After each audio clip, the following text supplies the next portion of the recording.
মুশফিকুর ফারহান নিয়ে এত কিছু বলার কিছু দরকার নাই তো ভাই, আশ্চর্য বিষয়।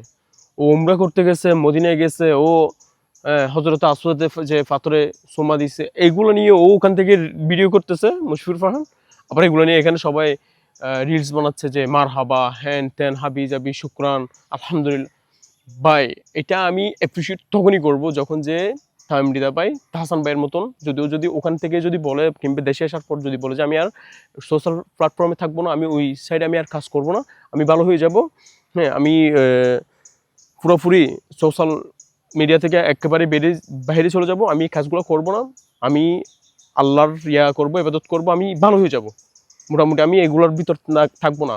ওই যে তানজিদ তিসের সাথে ডলাডলি, এটা দেওয়া, তারপর কি বলতাম মানে চুমাচার, এইগুলো এই দুদিন পরে এসে তো আবার সেগুলো করবে, তো লাভটা কি? ওই দুদিন পরে এসে তো আবার তো সেগুলো করবে, আবার তো ওই যে নাটক করবে, হ্যাঁ, অশ্লীল সিন, গান, এগুলো তো নিয়েও থাকবেই।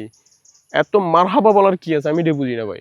কি আশ্চর্য বিষয়, ও উমরাতে গেছে, ভালো কথা, ও যাক, সমস্যা নেই, ও মুসলিম, ও যাবে, গুনাহ করবে, যাবে, গুনাহ করবে, যাবে, ওর ওর চিন্তাধারা শুধু এটাই।